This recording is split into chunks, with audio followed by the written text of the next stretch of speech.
Hi friends, welcome back to my channel. இன்றைக்கி நம்ம இந்த வீடியோவில் Dubai to Rome flight EK97 Emirates A380 அதுதான் வீடியோவில் பார்க்க போகிறோம். ஸோ இன்றைக்கி வந்துட்டு நம்ம போர்டிங் பாஸ் எல்லாம் வாங்கிட்டு இமிக்ரேஷன்லாம் கிளியர் பண்ணிட்டு லான்ச்சுக்கு வந்தேன். அப்புறம் எல்லாமே லாஸ்ட் மூமெண்ட்டில் வந்தனால எதுவுமே உங்களுக்கு வீடியோவில் சரியாக காட்ட முடியல. ஸோ லான்ச் முடிச்சுட்டு இப்போ போர்டிங்காக வந்துட்டேன் நான். பாருங்கள், அதுதான் ஃப்ளைட்டு A380. நம்ம இப்போ போர்டிங்க்கு போகிறோம். பாருங்கள், நான் தான் லாஸ்ட்டாக போர்டிங் ஆகிறேன். இதுதான் இன்றைக்கி நம்ம ட்ராவல் பண்ண போகிற ஃப்ளைட்டு. ஸோ ஃப்ளைட்டுக்குள்ளே வந்துட்டேன். உள்ளே வந்துட்டு டேரெக்டாக வாஷ்ரூமில் ஃபஸ்ட்டு வீடியோ எடுத்துடலாம் அப்படின்ட்டு வந்தேன். ஏன்னா அதுக்கப்புறமா வந்தோன்னா க்ளீனாக இருக்காது. அதனால் இப்போவே க்ளீனாக இருக்கும் போது எடுத்துடலான்னு வந்தேன். பார்த்திங்கன்னா face towel, tissues, sanitary napkin pad, அது மாதிரி ஹாட் வாட்டர், கோல்டு வாட்டர்லாம் வரும். ஸோ வாஷ்ரூம் யூஸ் பண்ணிட்டு அந்த பட்டன் அமுத்திங்கன்னா ஃப்ளஷ் ஆகிடும். எல்லாமே எமிரேட்ஸில் கொஞ்சம் நல்லா இருப்பாங்க. அது மாதிரி டாய்லெட் சீட் கவரு அதெல்லாமே கூட இருக்கும். அது மாதிரி ஹேண்ட் வாஷு அதெல்லாமே வச்சுருப்பாங்க. ஸோ இந்த ஹேண்டில் பிடிச்சி நம்ம ஓப்பன் பண்ணால் ஓப்பன் ஆகிடும். பாருங்கள், நம்மளோட ஃப்ளைட் இப்போது கரெக்டாக டைம் 8:50க்கு ஃப்ளைட்டு. ஆனால் இப்போ நமக்கு 8:50 ஆச்சு. இன்னும் அவங்க புஷ்பேக் பண்ணலை. மேபி கொஞ்சம் டிலேயாக இருக்கும். இது நம்ம சிமுலேஷன். ரொம்ப நாளைக்கு அப்புறம் ஃப்ளைட்டு எமிரேட்ஸ் ஃபுல்லாக போகுது. ஏன்னா இந்த வார் தொடங்கின போதுலேருந்தெல்லாம் கொஞ்ச நேரம் ஆஃப் இல்லைன்னா ஒரு 80% 70% அப்படி தான் ஃபில்லாக இருந்தது. இப்போது ஈத் ஹாலிடேஸுன்றனால இன்றைக்கி ஃப்ளைட்டு ஃபுல்லி A380யில் ஒரு சீட்டு கூட இல்லை லாஸ்ட் வரைக்கும். ஸோ ஏர்போர்ட்டும் கொஞ்சம் க்ரௌடாக இருந்தது. அது மாதிரி ஏர்போர்ட்டுக்குள்ளே வர்றதுக்கே ரொம்ப ஸ்ட்ரகிளாக இருந்தது. ஏன்னா ரொம்ப டிராஃபிக்காக இருந்தது. இது இவ்வளோ நாளைக்கு அப்புறமா இந்த மாதிரி ஒரு ரஷ்ஷை பார்க்குற மாதிரி இருந்தது. ஸோ இப்போ ஒரு வழியாக 9:15 இப்போது புஷ்பேக் பண்ணுறாங்க. ஸோ சேஃப்டி இன்ஸ்ட்ரக்ஷன்ஸ் எல்லாம் முடிஞ்சிடுச்சு. இதை பாருங்கள், இதுதான் சேஃப்டி இன்ஸ்ட்ரக்ஷன். அவங்களோட ஃபுல் சேஃப்டி இன்ஸ்ட்ரக்ஷன் நான் செப்பரேட்டாக ஒரு வீடியோவில் போட்டிருக்கனால நான் அதை இதில் இன்க்ளூட் பண்ணல. எமிரேட்ஸோட ஃபுல் சேஃப்டி இன்ஸ்ட்ரக்ஷன், அது மாதிரி என்டர்டெயின்மெண்ட் சிஸ்டம் ஐஸ்ன்னு சொல்லுவாங்க, அதையும் நான் செப்பரேட்டாக ஒரு இதில் போட்டிருக்கேன் ப்ளேலிஸ்ட்டில். அதை பார்த்துக்கோங்க. இது பார்த்திங்கன்னா இப்போ 3 கேமரா இருக்குது A380யில். ஃப்ரண்ட் கேமரா, டவுன் கேமரா, அப்புறம் டெயில் கேமரா. அதெல்லாம் தான் பார்த்தோம் இப்போது. ஸோ இப்போ நம்ம கிளம்புறதுக்கு முன்னாடி அந்த பாருங்கள், டெயில் இது விங்ஸில் இருக்க இதெல்லாம் வெளியே வரும். ஸோ கொஞ்சம் ஃப்ளாப்ஸை எக்ஸ்டெண்ட் பண்ணுவாங்க. இப்போ பார்த்திங்கன்னா அந்த ஃப்ளாப் வெளியே பெருசாக வருது பாருங்கள். ஸோ அதுக்கு முன்னாடி வெளியே வந்த பிறகு கிளம்புறதுக்கு முன்னாடி திருப்பி செக் பண்ணுவாங்க. அந்த ஃப்ளாப்போட இதெல்லாம் ஒர்க்கு தான் பாருங்கள். இதுதான் நான் ஒர்க் ஆகுதான்ட்டு ப்ராப்பராக செக் பண்ணிவிட்டு கிளம்புறாங்க. இது டெயில் கேமராவோட வியூ பார்க்குறீங்க. இப்போது எவ்வளோ பெருசாக தெரியுது பாருங்கள். ரொம்ப நல்ல ஒரு ஃப்யூச்சர் நல்லா திங்க் பண்ணி வச்சுருக்காங்க டெயில் கேமராவோட வியூ. ஸோ நமக்கு முன்னாடி ஒரு A350 போகுது. இன்றைக்கி நான் சீட்டை சூஸ் பண்ணியிருக்கிறது 84A சூஸ் பண்ணியிருக்கேன். ஏன்னா நான் ஒரு லாஸ்ட் 1 வீக்கோட ஃப்ளைட் பார்த்து மூவ் பண்ணி பார்த்தப்போ ஏ சைடில் உட்காந்தோன்னா நம்ம வேர்ல்டு மேப்பு, பாம் ஜுமேரா, அப்புறம் பாம் ஜபல் அலி இதெல்லாம் பார்க்குற முடிகிற மாதிரி அந்த சைடில் தான் போயிட்டுருந்தது. அதனால தான் சீட்டு ஏ சைடில் நான் புக் பண்ணியிருக்கேன். இன்றைக்கி நான் டேக் ஆஃப் ஆன ஃப்ளைட்ஸ் எல்லாம் கூட பார்த்தேன். கரெக்டாக நம்ம எக்ஸ்பெக்ட் பண்ண டைரெக்ஷனில் தான் டேக் ஆஃப் ஆகுது. ஸோ நல்ல சான்ஸ் இருக்குது நம்ம Burj Khalifa, world map, Palm Jumeirah, அதுக்கப்புறம் பாம் ஜபல் அலி இதெல்லாம் பார்க்குறதுக்கு. ஆக்சுவலாக இருக்க எல்லா ரூட்டில் போனாங்க, நார்மல் ரூட்டில் போனாங்கன்னா பார்ப்போம் எப்படி இருக்குதுன்ட்டு. ஸோ இப்போ ஃப்ளைட் ரன்வேயில் போகிறதுக்காக போயிட்டுருக்குது. நமக்கு முன்னாடி A350 ஒன்று போயிட்டுருந்தது பார்த்தீங்க. நமக்கு டிபார்ச்சர் புஷ்பேக் ஆல்மோஸ்ட் 25 மினிட்ஸ் லேட்டாக தான் புஷ்பேக் பண்ணியிருக்காங்க. நம்மளுக்கு அரைவேல ஆனால் ஷார்ப்பாக போயிடும்னு நினைக்கிறேன். ஏன்னா நார்மலாக வந்து 6 ஹவர்ஸ் தான் நமக்கு, 6 ஹவர்ஸ் to 6 hour 15 minutes தான் ஃப்ளைங் டைம். ஆனால் இதில் வந்துட்டு நமக்கு நிறைய டைம் போட்டிருக்காங்க, அதனால் கரெக்டாக நம்ம போய் ரீச் ஆகிடுவோம்.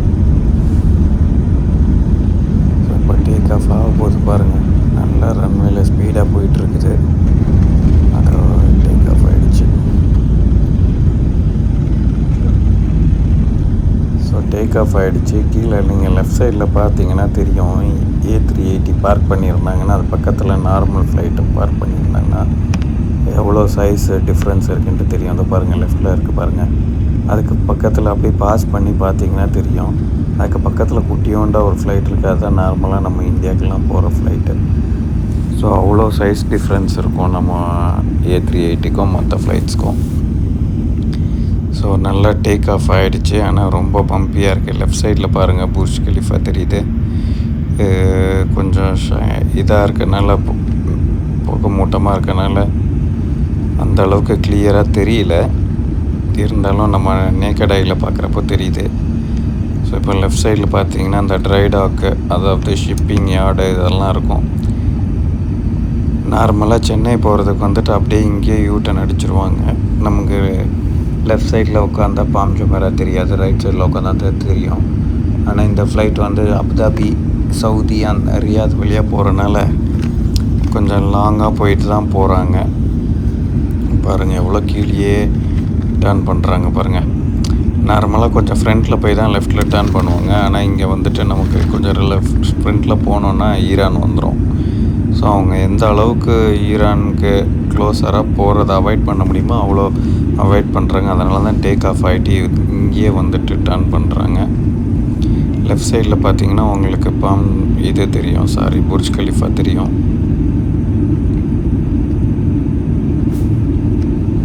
எனக்கு நேக்கட் ஐயில் கண்ணில் பார்த்தா வேர்ல்டு மேப்பு தெரியுது. ஸோ இவங்க இதுக்கப்புறம் வளைக்காமல் கொஞ்சம் ஸ்ட்ரெயிட்டாக இல்லைனா ரைட்டில் கொஞ்சம் திருப்பினாங்கன்னா நமக்கு நல்லாவே தெரியும் வேர்ல்டு மேப்பு. பாருங்கள், புர்ஜ் கலிஃபா தெரியுது பாருங்கள் லெஃப்ட்டில். மற்ற பில்டிங்கோட கம்பேர் பண்ணும்போது எவ்வளோ ஹைட் பாருங்கள். மற்ற பில்டிங்கு சின்னதாக தெரியுது, அதே வந்து எல்லாம் 90 floors 80 floors அந்த ரேஞ்சில் இருக்கும். இப்போ பாருங்கள் வேர்ல்டு மேப் ஐலாண்டு.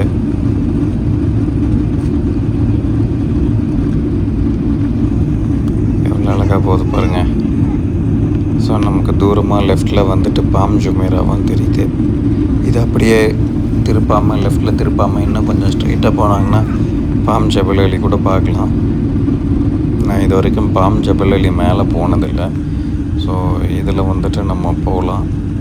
பாருங்கள், நமக்கு டவுன் கேமராவில் நமக்கு தெரியுது அந்த வேர்ல்டு ஐலாண்டு. அதை தாண்டினோன்னா நமக்கு பாம் ஜுமேரா தெரியுது பாருங்கள். எவ்வளோ அழகாக கட்டியிருக்காங்க. மேன்மேட் ஐலாண்ட் இது.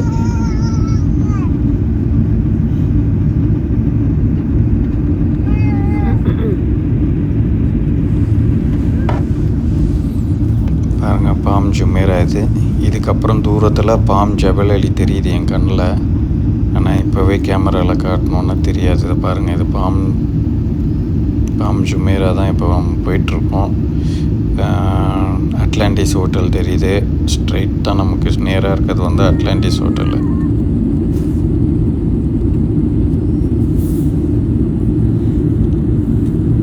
பாருங்கள், இது எவ்வளோ அழகாக இருக்குது பாருங்கள். இது பார்க்குறப்போ நார்மலாக நீங்கள் சென்னை போகிறப்போ நீங்கள் வந்து ரைட் சைடில் உட்காந்திங்கன்னா அதை பார்க்கலாம். இது வந்து இப்போ பாம் ஜபல் அலி, அதை விட கொஞ்சம் பெருசாகவே தெரியுது சைஸில். பாருங்கள், இது பாம் ஜபல் அலி எவ்வளோ பெருசாக செஞ்சுருக்காங்க. பாம் ஜுமேராவே பிரம்மாண்டமாக இருக்கும். இது அதை விடையும் பெருசாக இருக்குது. இங்கே பாருங்கள், சைஸ் கம்பேரிசனுக்காக நான் காட்டுறேன்.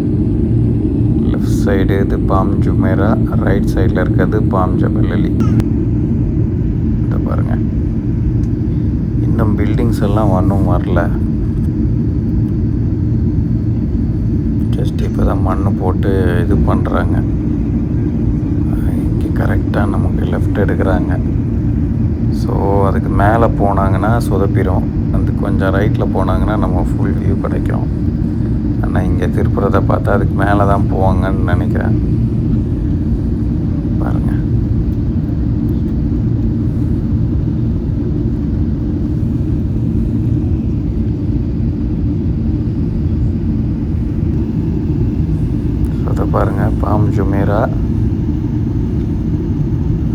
ஜூம் பண்ணி காட்டுறேன். பாம் ஜுமேரா, அதுக்கப்புறம் அப்படியே ரைட்டில் அதுக்கு பேரலாக இன்னொன்று பாம் ஜபல் அலி. இது பாம் ஜபல் அலி பாருங்கள். அதுக்கு மேலே தான் நம்ம போயிட்டுருக்கோம். இப்போ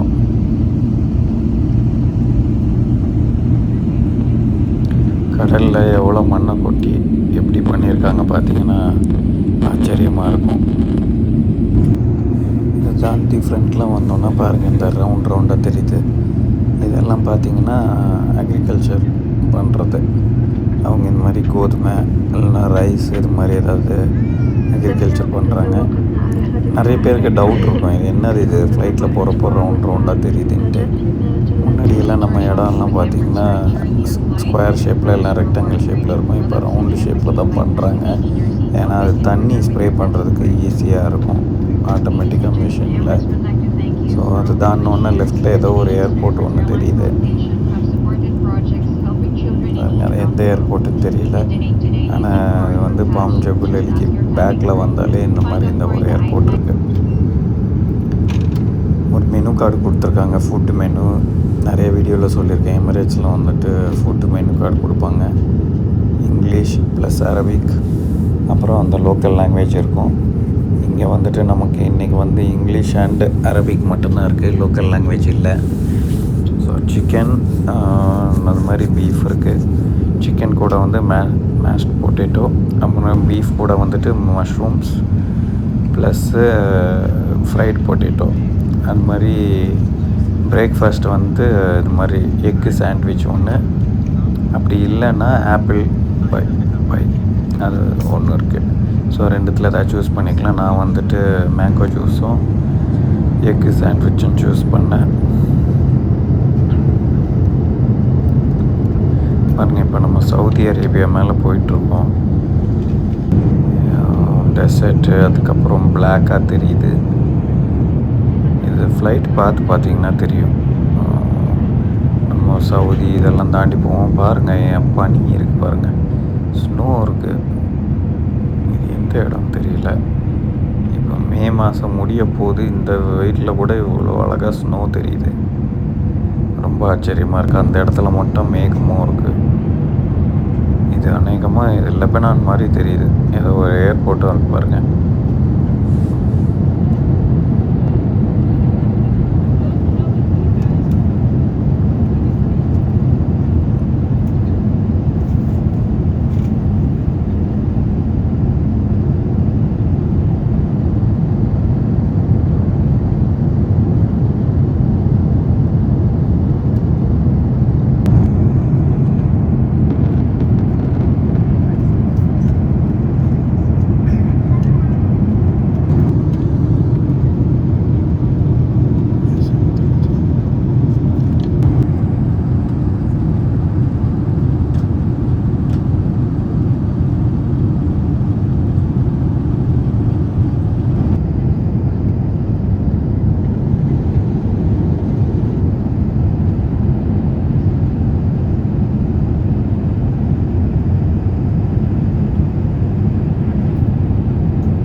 நிறைய சீன்ஸ் வந்தது. நார்மலாக யூரோப் போகிறப்பெல்லாம் நிறைய ஃப்ளைட்ஸ் நம்ம ஓவர்டேக் பண்ணுவோம், இல்லை மற்ற ஃப்ளைட்ஸ் நம்மளை ஓவர்டேக் பண்ணுவோம், பேரலாக பறப்போம்.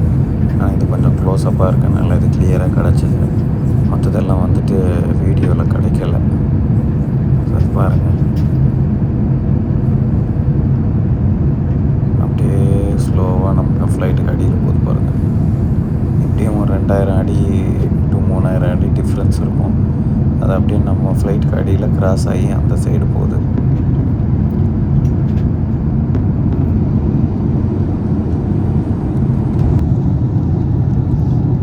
ஸோ இந்த மாதிரி தீவுங்கள்லாம் இப்போ பாருங்கள், இந்த தீவு வந்து சைப்ரஸ்ஸு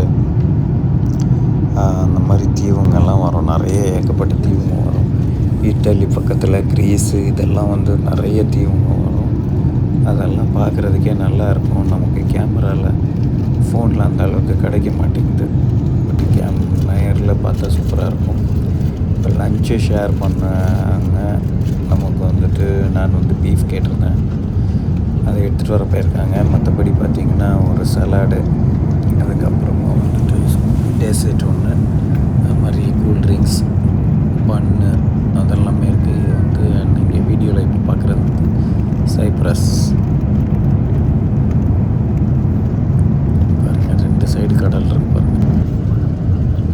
ஒரு வழியாக பீஃப் கொண்டு வந்துட்டாங்க. Beef, mushroom, fried potato, broccoli, carrot. இன்னொரு ஃப்ளைட்டும் போகுது, ஆனால் நமக்கு அது தெரிய மாட்டேங்குது வீடியோவில். ஸோ ஃபுட்டு சாப்பிட்டு முடிக்கப்போ இப்போ ஃப்ளைட்டு வந்து கீழே இறங்குது. 40,000 ஃபீட்டில் வந்துட்டு இருந்ததாங்க. இப்போ வந்து மெல்லமாக கீழே இறங்க ஆரம்பிச்சிட்டாங்க. டிசெண்ட் ஆகுது. இன்னும் ஒரு 40 மினிட்ஸில் லேண்ட் ஆகும். இங்கேயும் பாருங்கள், ஒரு மலையில் வந்து நல்ல பனி இருக்கு பாருங்கள். இந்த மாதத்துலேயும் எப்படி இவ்வளோ பனி இருக்குதுன்னு தெரியல. வழியில் நிறைய இடத்துல இருந்தது. இங்கே இது இட்டாலி பக்கத்தில் இங்கேயும் நல்ல ஹில்ஸ் எல்லாம் இருக்குது பாருங்கள். ஸ்பீடு ஸ்லோ பண்ணுறாங்க பாருங்கள். ஏர் பிரேக் இது ஃப்ளாப்பு லிஃப்ட் பண்ணி ஸ்பீடை குறைக்கிறாங்க.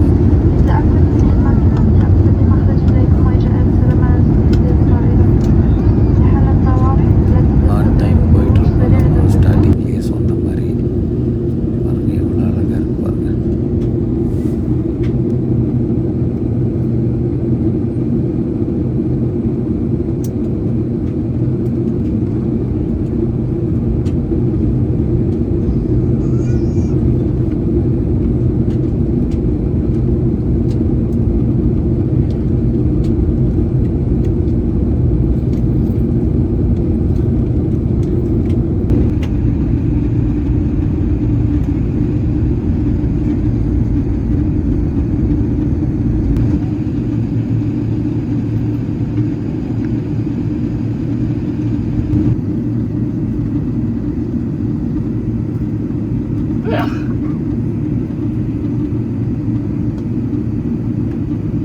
Happy cruising.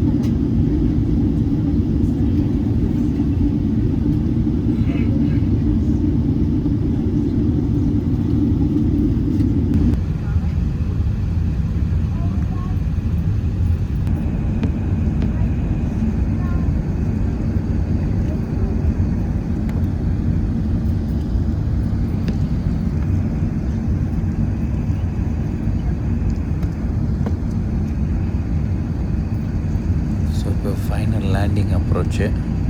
எனக்கு இட்டாலியிலே பிடிக்காத ஒன்று அந்த ஏர்போர்ட்டு இமிக்ரேஷன் தான். நான் கிட்டத்தட்ட ஒரு 40 கண்ட்ரிக்கு மேலே போயிருப்பேன். ஆனால் இருக்கிறதுலே ஒரு மட்டமான இமிக்ரேஷன் இங்கே இருக்க இமிக்ரேஷன் தான். இதை மாதிரி நான் வேறு எங்கேயுமே பார்த்தது கிடையாது.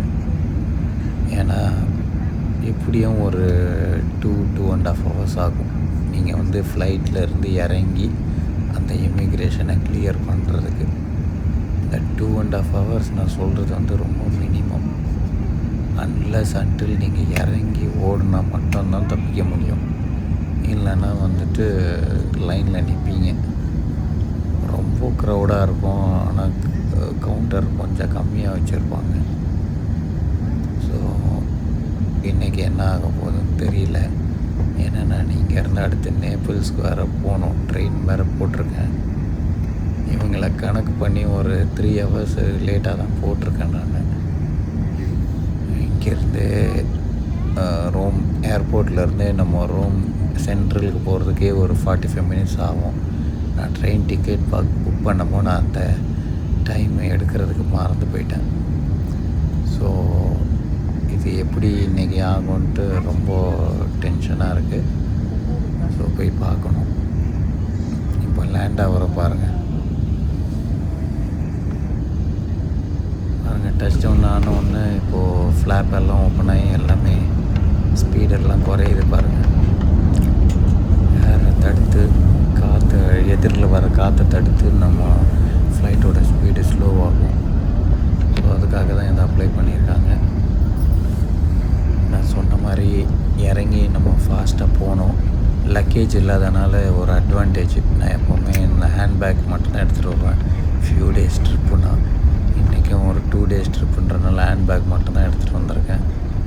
இருந்தாலும் இவங்கக்கிட்ட சான்ஸ் எடுக்க முடியாது.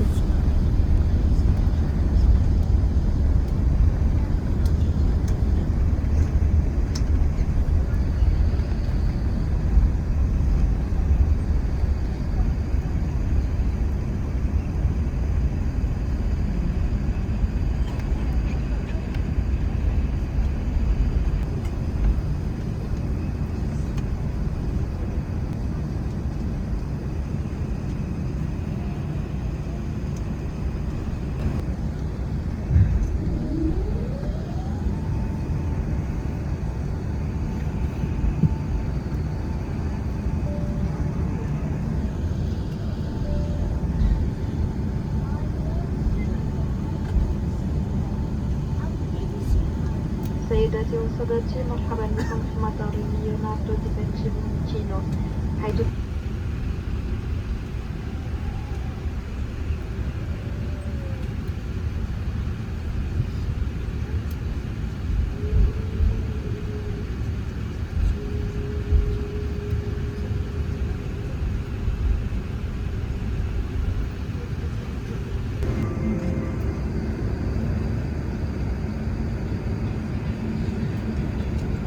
ஃப்ரெண்ட்ஸ், ஒரு வழியாக டெர்மினல் பில்டிங் வந்துட்டு ஸ்டாப் ஆகிட்டோம். ஆன் டைமுக்கு கரெக்டாக வந்திருக்கோம். நம்ம இது நம்ம வந்து ஃப்ளைட்டு ரூட் காட்டுது பாருங்கள். ஸோ லேண்ட் ஆகிட்டோம். சவுதி வழியாக வந்து சிரியா மேலே வந்து இந்த வழியாக வந்திருக்கோம் நம்ம. ஓகே ஃப்ரெண்ட்ஸ், நான் இறங்கி ஓடுற வழியை பார்க்குறேன். நம்ம அடுத்த வீடியோவில் பார்க்கலாம். என்ன ஆச்சுன்ட்டு நான் அடுத்த வீடியோவில் சொல்கிறேன். ஃபஸ்ட்டு ஒரு ட்ரெயின் பிடிக்கணும். ரோம் ஏர்போர்ட்லேருந்து ரோம் சென்ட்ரலுக்கு, அப்புறம் ரோம் சென்ட்ரல்லேருந்து இன்னொரு ட்ரெயின் பிடிக்கணும் நேபிள்ஸ்க்கு. கிளியராக சொல்கிறேன். தேங்க்யூ.